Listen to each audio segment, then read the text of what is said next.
ini dari keluarga Natakusuma atau keluarga Pak Dimyati Bu Irna ini sudah siap. Kalau konstelasi politik ini akan sangat sengit. Saya rasa akan sengit. Yang saya lihat sih akan berkoalisi. Kalau kemarin melihat hasil pileg, ini akan berkoalisi, yaitu ya ada dengan prinsipnya wajah pribumi kalau tidak salah. Kita lihat ada beberapa bikin narasinya dengan negara Konoha katanya. Negara Konoha gitu.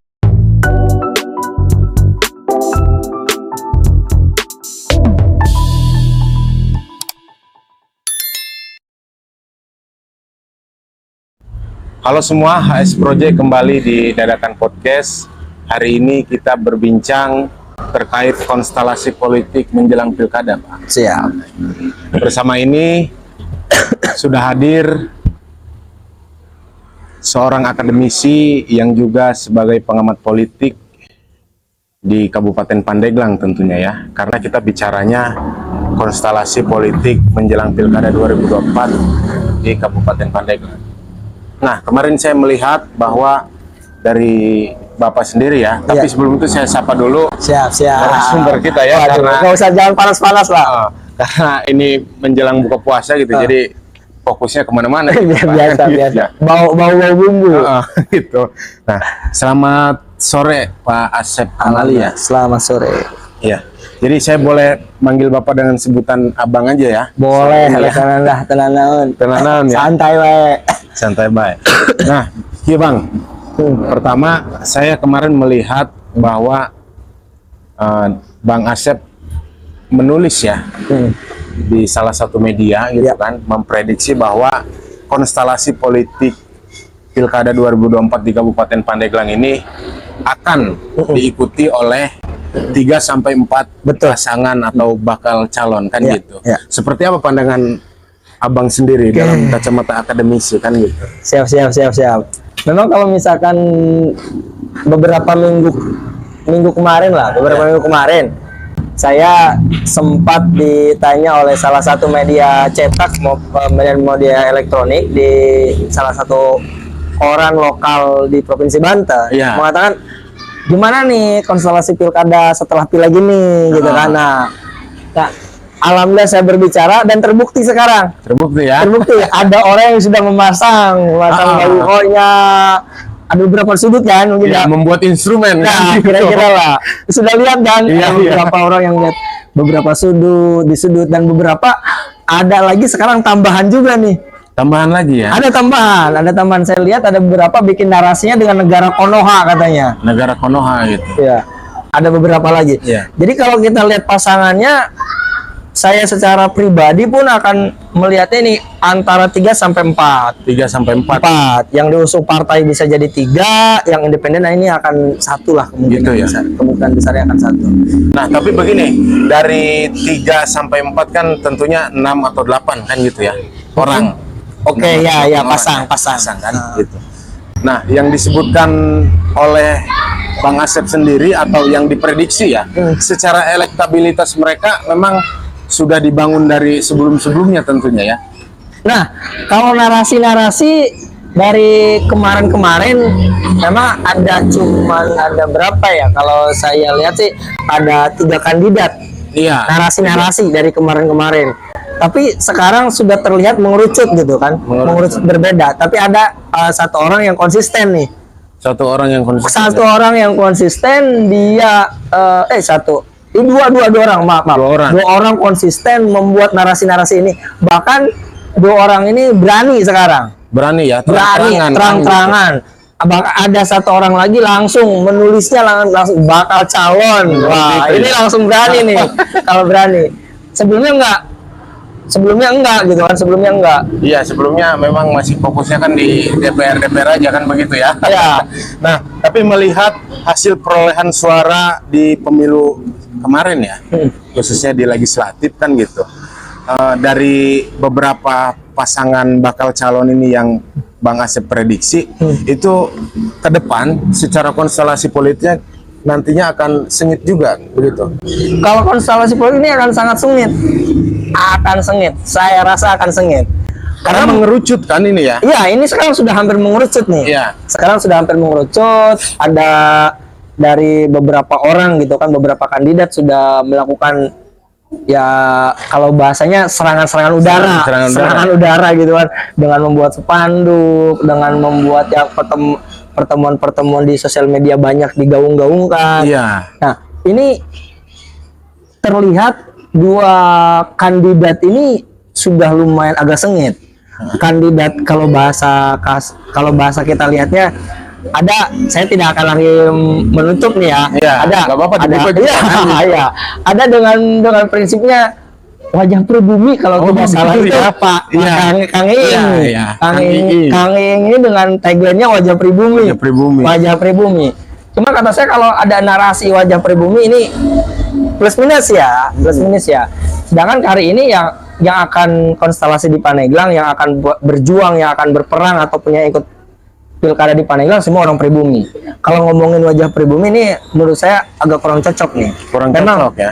Tapi Pak Kang Iing ini didukungnya luar biasa nih. Kemarin udah sowan, udah silaturahim, dan bahkan beliau rencana kalau lihat dari ya aura-auranya ingin menggait anak Pak Dimyati atau Bu Irna gitu kan. Gitu ya. Ini berarti kan ada kekuatan besar. Dia punya instrumen. Siapa yang bisa dia pakai? Ya strukturnya. Ya pemerintahan dong. Seluruh pemerintahan ini bisa dia tekan gitu. Seluruh pemerintahan ini bisa ditekan, otomatis ini jumlahnya akan besar. Jadi stimulus perjalanan politiknya enak. Betul, stimulusnya perjalanan yang besar. Nah, berbeda mungkin dengan yang lain. Yang lain ini belum ada beberapa pergerakan. Dalam kata arti pergerakan, ini mau lobby siapa? Oh iya. Belum ada. Mau lobby si A atau mau lobby si B, mau lobby si B, hanya masih Belum berbasis ketemu ya gitu. belum ketemu. Rumusan enaknya kan gitu. Belum ketemu jodoh kali, belum ketemu jodoh.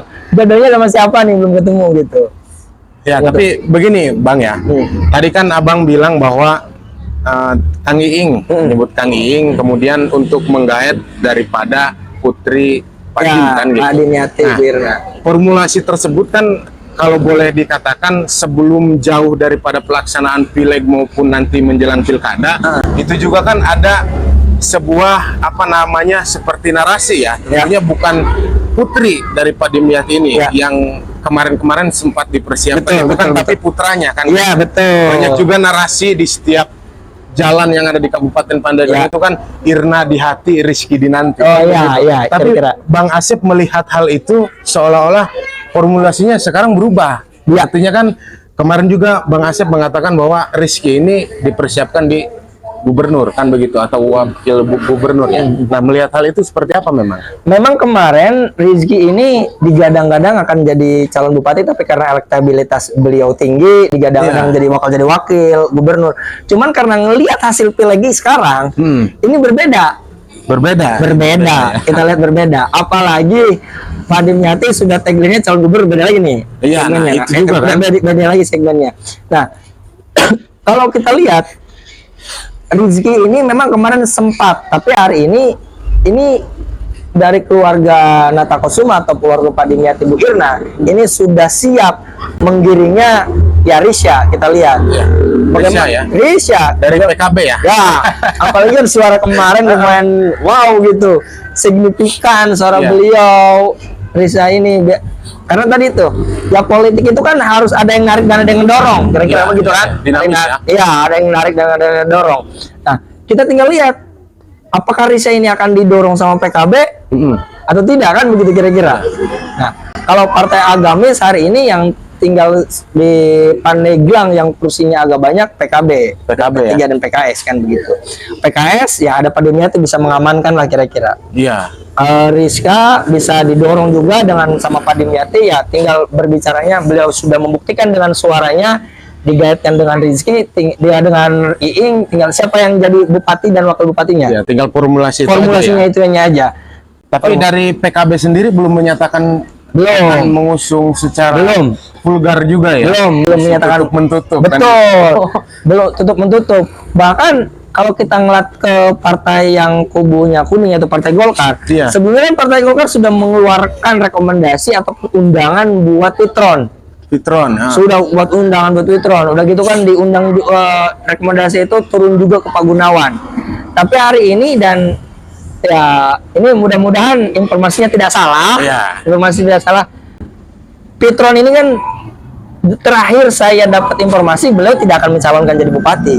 Oh itu ya. Ya, yang ramai hari ini ya kalau kita lihat dari spanduknya Iing, Iya. TB PKS. bukan TB Entus. Entos. P3 ya, P3. Ya dengar-dengar sih sudah dapat Dengar-dengar. rekom. Jalurnya kan Jalurnya ya sudah dapat rekom dari P3. Heeh. P3. Satu lagi ya yang sudah ramai lagi yaitu Kang Uday dengan tagline-nya negara Konoha katanya kan. Negara Konoha. Negara Konoha. Nah, kalau menurut saya Risa ini pasti akan dapat. Gimana? Pasti akan dapat rekomendasi dari PKB. Risa ya. Risa. Risa. Saya meyakinkan ya bukan meyakinkan berapa persennya. 90% saya meyakinkan bakal dapat rekomendasi dari Risa. Tapi peluang-peluang tadi ya, kembali lagi ke peluang-peluang yang hari ini sudah apa namanya mendekati mulusnya stimulus yang dilakukan kan gitu. Adanya di koalisi atau pasangan lah kita sebut ya dari Kang Iing dan Risa tentunya ya. Iya, iya. Apalagi tadi Bang Asep bilang bahwa dari PKS juga kan ada Pak Dimyati. Betul. Tapi satu sisi kita melihat bahwa PKS sendiri kan ada sosok TB Raffiudin Oke, ya. ketua. Asep ya, Asep. Ya. TB Raffiudin. Nah, itu bagaimana formulasinya nantinya? Nah, memang kemarin TBAC pun sempat digadang oleh majelisnya, Oh, ya, majelis suro majelis ya. suro, ya. Majelis suro PKS-nya. Majelis suro ya kalau di partai lain mungkin penasihat atau apalah gitu kan ya. penasihat. Ya itu ingin menggait yang namanya TBAC ini kan. Iya. TBAC ini, menggait TBAC ini. Tapi kita lihat juga PKS hari ini biarpun TBAC tapi di sana ada Pak Dimyati. Iya. Ada Pak Dimyati. Saya sih meyakinkan tadi tidak 100% ya 80% PKS akan rekomendasinya turun langsung kepada Iing dan Risa kalau Iing Risa ini bergabung. Oh gitu. Karena kenapa? Kita lihat PKS sudah 2 kali pemilihan dukung terus Bu Irna. Iya ya. Kemarin Iya, biarpun digadang-gadang Sorban Hejo atau siapa, tapi tetap turunnya masuk di tetap situ juga iya, kan. masuk di situ juga. Tapi tadi ya ngomong-ngomong PKS kan gitu. Ke depan kalaupun memang PKS ini nantinya akan gabung di koalisi Iing dan Irna, Iing dan Risa ya. Iing Risa. Tapi berarti secara porsi pencalonannya dari PKS nggak ada orang ya, tentunya nantinya. Iya. Atau mungkin bisa jadi dibuat satu calon dari PKS tapi tidak full gitu dalam melakukan konstelasi politiknya atau pertarungan politiknya. Kalau menurut saya PKS itu Berarti berkurang kan gitu secara Ya. jumlah paslon nanti. kalau PKS ya saya rasa tidak akan mencalonkan. Tidak akan. Kalau misalkan rekomendasi itu dikeluarkan buat Iing dan Risa, ataupun tadi kalau Iing dan Risa ini mencalonkan, PKS tidak akan mencalonkan siapapun, Gitu. karena dia akan bingung. Iya. Siapa nih? Blunder juga. Blunder nantinya ya Dimyati di sana gitu kan. Kecuali mungkin, kecuali Iing dan Risa ini sendirian. Masing-masing ya. Ya, Gitu. masing-masing. Misalkan Iing sendiri, Risa sendiri. Sedangkan kita tahu Iing ini kemarin saja kan jadi garda terdepannya buat Bu Irna. Iya. Apalagi sekarang lihat kemana-mana Pak Dimyati, Iing selalu nempel. Apalagi relawan Iing bikin namanya ring ya, relawan Iing Udah itu lama juga itu ya. Wah, itu buat keberagamannya buat Pak Dimyati. Dan ini Akar rumput juga itu ya. ya, itu sudah terlihat gitu kan, sudah terlihat jelas gitu, sudah terlihat jelasnya. Ya, Iing tidak akan ditutup ataupun tidak akan melupakan Pak Dimyati, kira-kira begitu. Tapi tadi ngomong-ngomong selain daripada jalur partai politik ya, ada juga kan Bang Asep menyampaikan dari jalur independen. Nah, prediksi Bang Asep sendiri dari calon independen adakah sosoknya? Menurut saya independen ini akan muncul. Ada ya. Ada, saya yakin. Saya meyakin 100%. Karena kalau Boleh di-spill kalau gitu. ya. Jadi dalam bentuk bahasa budak Paneglang sama ada yang di kita itu spesial kotok jago, spesial diadu, Spesial kotak jago. spesial ngadu kan itu mah. Itu ya. Iya, jadi lamun teu ngadu teh nyeri hulu kira-kira Ada gitu. nama gitu. Ya, ya, kira-kira gitu. Ada orang yang ini nih independen ini kita harus lihat sebelumnya yaitu ada Pak Ap dan Pak Dodo. Pak Ap dan Pak Dodo. Iya kan? Apa tadi ya? Ya, Ap tadi. Dan sebelum Pak Ap tadi ada Yoyon dengan Haji Oyim. Join. Dan ada orang Sobang ini. Dan hari ini kita lihat yang berani melawan ini kan ada dua, berarti tinggal Pak Aap dan Pak Yoyon. Pak dan Pak Yoyon. Pak Aap dan Pak Yoyon. Pak Aap sekarang di 2019 kemarin tidak mencalonkan apa-apa. Berarti Ya, kemungkinan besarnya, ya kemungkinan besarnya agak kecil. Kalau Pak Yoyon, saya sih dalam pemikiran saya kemungkinan besar beliau akan mencalonkan independen. Mencalonkan independen. Masih ada ya. Masih ada kansnya beliau. Jadi kalau nggak maju dia sakit kepala. Kira-kira kayak begitu. Kalau nggak bentrok, Ya. kan gitu ya. Iya, kira-kira begitulah. Tapi begini Bang, Ah, balik lagi tadi ya ke prediksi-prediksi terkait koalisi. ya betul. Yang abang lihat kan formulasinya Iing dengan Risya. Ya, Kemudian tadi di samping itu juga kan abang menyebutkan nama-nama lain kan ya. ya, Seperti Fitron, Ya. kemudian ada juga Fikri ya. ya, Fikri. Kemudian ada TB Asep dan siapa Erin juga ya, Ya. abang sebutnya. Ya. Nah dari sosok-sosok tersebut sekiranya ada bentukan koalisi nanti yang nyambung yang mana aja gitu, sehingga nantinya mengerucut menjadi tadi ya, seperti yang Pak Asep sampaikan ada 3 sampai 4 gitu. Ya taruhlah satu paslon mungkin dari independen ya, Ya. 3-nya ini dari Ya. parpol gitu. Ya. Nah tadi 1 Iing Risya, 2-nya itu dari mana? Nah. Yang kemungkinan nanti akan berkoalisi. Kemungkinan lagi ini yang saya lihat sih akan berkoalisi kalau kemarin melihat hasil pileg, ini akan berkoalisi yaitu di ini memang bekas-bekas kemarin pilkada ya, bekas pilkada dan pilpres ini ada penggabungan lah. Kira-kira nanti akan berkoalisi lagi ini tadi.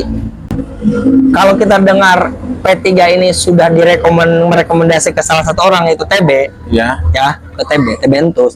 Ini kemungkinan P3 ini akan berkoalisi lagi dengan PKB. Bukan PKB, ini akan berkoalisi menurut saya dengan Golkar. Kalau nggak PDI. Itu ya. Ya, karena kenapa? Kalau misalkan PKB ini sudah diambil alih oleh Risya, kemungkinan besar ini P3 akan mencari koalisi Golkar. Iya. Mencari koalisi. Mencari koalisi Golkar. Kalaupun dia mau mencari koalisi yang lebih besar lagi, ya harus Nasdem. Nasdem. Kalau nggak Nasdem ya Gerindra. Kan begitu kan?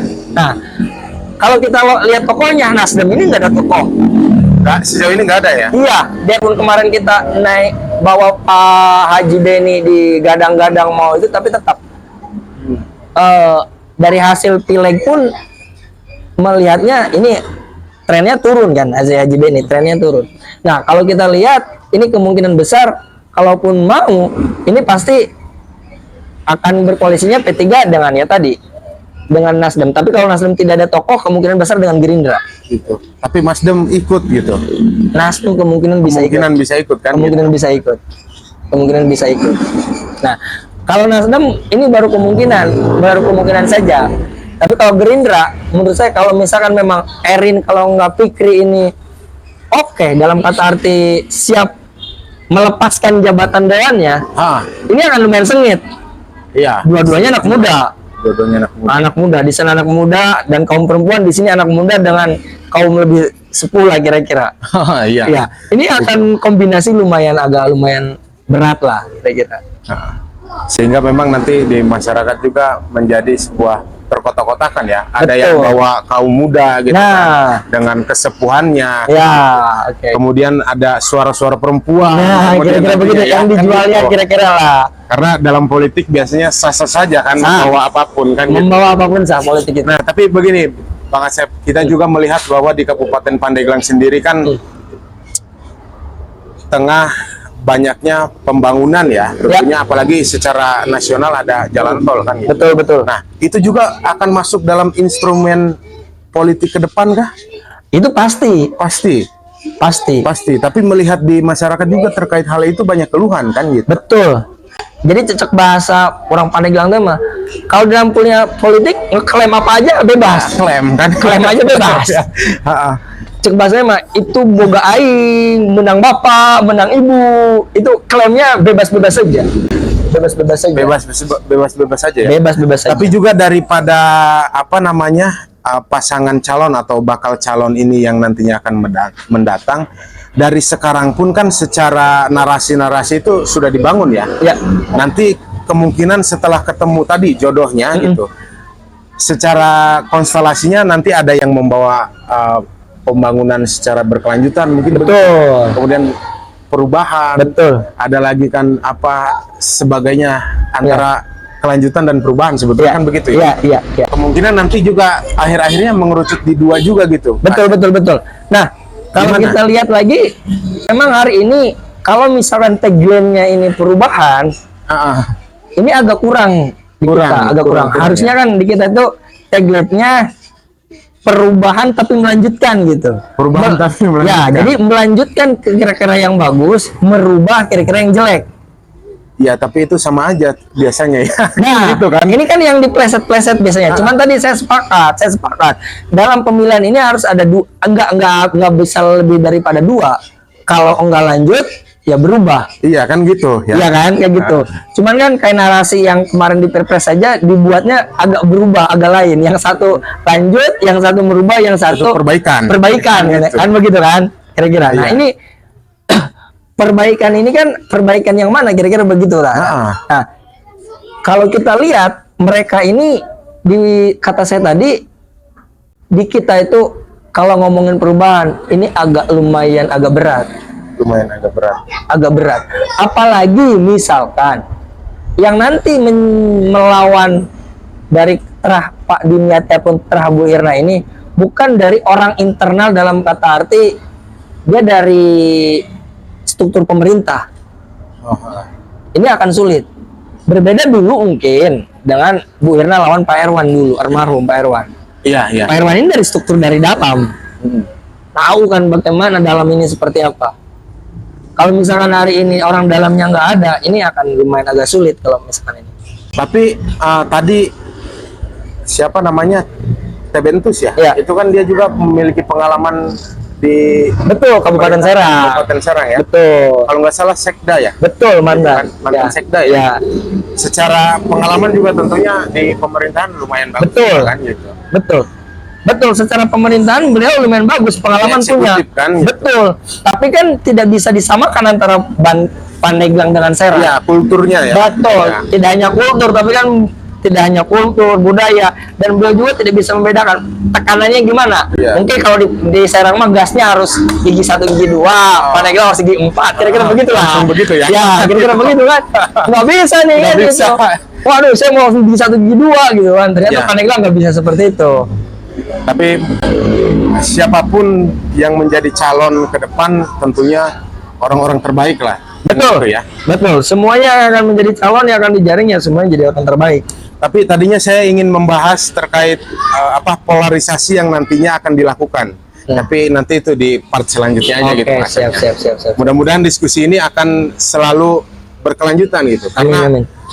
proses pilkada ini kan saat ini kan masih dalam tahapan kan Ya, gitu ya. tahapan Belum awal. ada pencalonan juga. Tahap pencalonan belum ya, masih bakal Masih calon. pendataan DPT. Ke depan juga kita setelah tahap selanjutnya memasuki tahap selanjutnya kita juga akan undang Pak Asep kembali gitu Siap. untuk Insya Allah. menyampaikan Mudah-mudahan saya pandangannya selalu. gitu kan. Mudah-mudahan saya selalu. Saya juga ucapkan terima kasih nih Siap, sama siap. tim Siap. Pak Asep sudah berkenan berbicara di sini. Nah, terakhir Pak Asep, Siap.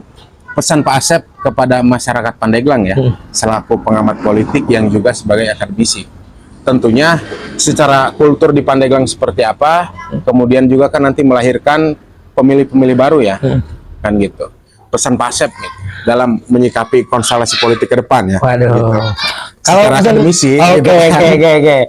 Kalau pemilihan tidak hanya di pilkada mungkin ya, dari seluruh pemilihan.